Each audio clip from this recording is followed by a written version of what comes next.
En este video se explicará la propuesta de scaffolds de alginato y quitosano rellenos de microesferas cargadas con losartán para la prevención de adherencias abdominales postoperatorias. Como puede inferirse por el nombre del proyecto, la problemática a la cual se quiere responder son las adherencias abdominales después de operaciones en dicha zona. De hecho, se planteó que la solución propuesta sea una medida preventiva para esta condición, con el propósito de disminuir los índices de la misma.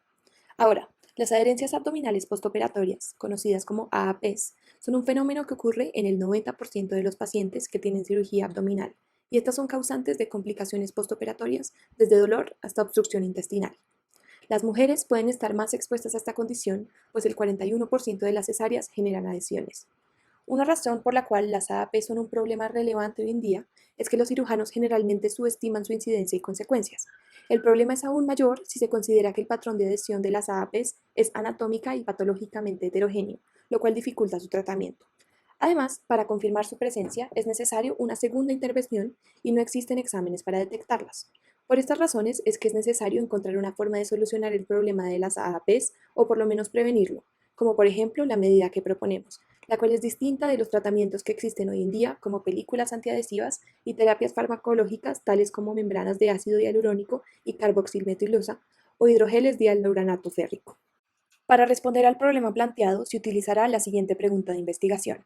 ¿De qué manera se pueden sintetizar scaffolds que contengan microesferas y liberen un fármaco de tal manera que puedan prevenir las AAPs? ¿Y cómo se puede evaluar su adecuado funcionamiento, liberación farmacológica y compatibilidad haciendo uso de caracterizaciones físicas, químicas, biológicas y un modelado en COMSOL?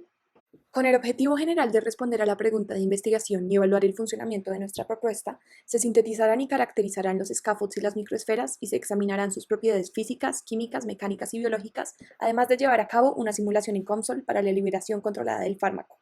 A continuación se explicará en detalle cómo hacerlo. Para la aproximación inicial a la solución de esta problemática se han revisado múltiples artículos y literatura relacionada. Dentro de estas investigaciones se ha encontrado evidencia de que la angiotensina 2 induce la expresión de fibronectina en las células mesoteliales peritoneales humanas a través de la vía de las quinasas. Además, se ha encontrado que la angiotensina 2 aumenta el nivel del factor de crecimiento transformante beta 1 e induce la proliferación de células mesangiales. Por este motivo, se ha considerado el uso intraperitoneal de bloqueadores del receptor de angiotensina 2 para el tratamiento y la aparición de adhesiones posquirúrgicas. Por ejemplo, se ha utilizado el losartán, un inhibidor del receptor de angiotensina 2, que es un antihipertensivo. También se ha encontrado evidencia de la utilidad del uso de la atorvastatina, un inhibidor de la HMG-CoA reductasa, utilizado normalmente para el tratamiento del colesterol alto en sangre. La atorvastatina es capaz de prevenir las adherencias en el peritoneo al aumentar el entorno profibronilítico en la zona. Sin embargo, aplicar estos medicamentos directamente intra o extraperitonealmente y en una sola dosis al terminar la cirugía pueden tener muchos inconvenientes.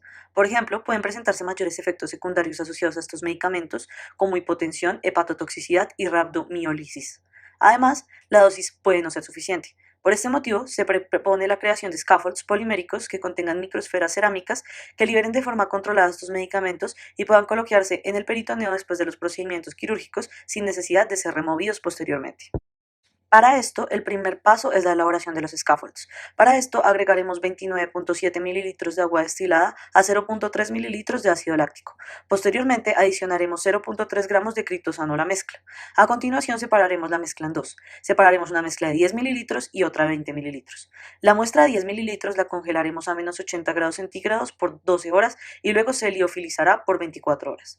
Por su lado, la muestra de 20 mililitros se le adicionarán 2 gramos de partículas de dióxido de titanio y se dejará en agitación constante por 30 minutos. Seguidamente, se separará la muestra de 20 mililitros en dos muestras más pequeñas, cada una de 10 mililitros. La primera la congelaremos a menos 80 grados centígrados por 12 horas y la liofilizaremos por 24 horas después de esto. A los 10 mililitros restantes les adicionaremos 0.01 gramos de colágeno y la mantendremos en agitación por 15 minutos. Posteriormente la congelamos por 12 horas y la liofilizamos por 48. Ahora que tenemos los scaffolds, es necesario realizar su entrecruzamiento químico. Para esto disolveremos el glutaraldehído en etanol para que quede al 5%. Sumergiremos los scaffolds obtenidos en esta dilución de glutaraldehído. Es importante tener en cuenta que el glutaraldehído es altamente citotóxico, por lo cual es necesario enjuagarlo muy bien con buffer al pH 7. Podemos comprobar que ya no tenemos glutaraldehído en las muestras al medir el pH del medio. A continuación debemos realizar las microesferas cerámicas. En la literatura encontramos que los cerámicos reabsorbibles, como los fosfatos de calcio bifásicos o BPC, son candidatos ideales como sistemas de administración de fármacos. Para esto, primero adicionaremos solución de ortofosfato de hidrógeno de amonio, o DAP, a una suspensión de hidróxido de calcio de alta pureza. Después irradiaremos esta mezcla en el microondas. Esto nos dará un polvo fino de BPC. Prepararemos una solución acuosa con un contenido de gelatina a 30 grados centígrados. Posteriormente añadiremos el polvo fino de BPC a esta solución. La suspensión la dispersaremos en aceite de parafina ligera en un matraz analítico y para esto utilizaremos un agitador de vidrio para revolver. Esto formará microesferas. Las microesferas serán precipitadas y posteriormente serán lavadas en acetona, después con etanol y finalmente serán secadas al aire. Después calentaremos por 1 hora a 550 grados centígrados, esto con el fin de quemar la gelatina. Sintetizaremos este procedimiento a 950 grados centígrados en aire para fortalecer las microesferas. Para finalizar, es importante lavar completamente las microesferas con agua destilada para eliminar cualquier gelatina no quemada y secaremos en un horno. Posteriormente es necesario realizar la encapsulación de los medicamentos. Para esto es necesario encontrar el pH adecuado para cargar la cantidad máxima de fármaco.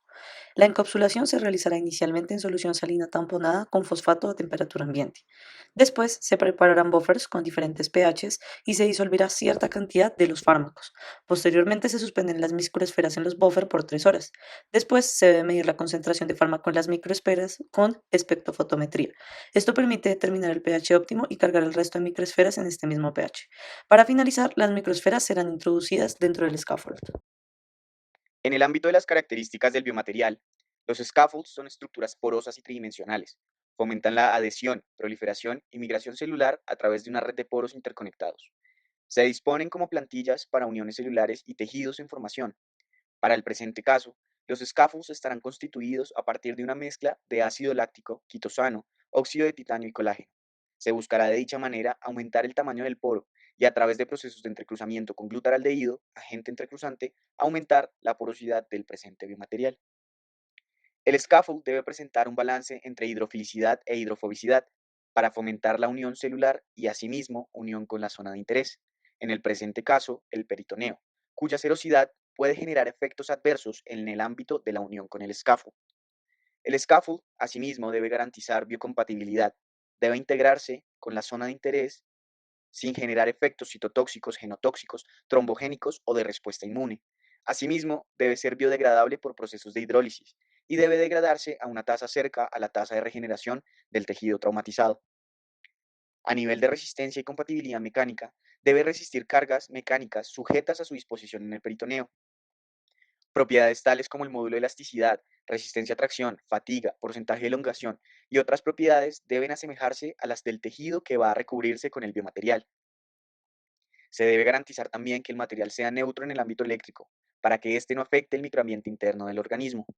En última instancia, bajo un objetivo terapéutico, se buscará integrar microesferas cerámicas reabsorbibles de fosfatos de calcio difásicos en los scaffolds, con el ánimo de suministrar paulatinamente un fármaco que actúe de manera sinérgica con las características del biomaterial. Todo esto para erradicar la problemática en cuestión. Con dichas microesferas se cambia la integridad estructural del scaffold, ya que se reducirá la porosidad del mismo. Sin embargo, se controlará dicha reducción mediante el proceso de entrecruzamiento a realizar. Para el modelo multifísico, se eligieron dos artículos con el fin de modelar la propuesta inicial en COMSOL. El primero se escogió para la predicción de permeabilidad y resistencia a la deformación con base en la porosidad de un scaffold. En el artículo se explica cómo evaluar las propiedades mecánicas del scaffold y cómo usar COMSOL como herramienta de dinámica de fluidos computacionales para este propósito. Se explican también los supuestos que se deben introducir como parámetros en COMSOL y los valores de densidad, permeabilidad, porosidad y módulo elástico esperados para tener resultados que efectivamente ilustren el biomaterial con las características seleccionadas. En segunda instancia, se escogió el artículo que presenta una simulación y modelado en COMSOL de la liberación de un fármaco en una matriz polimérica.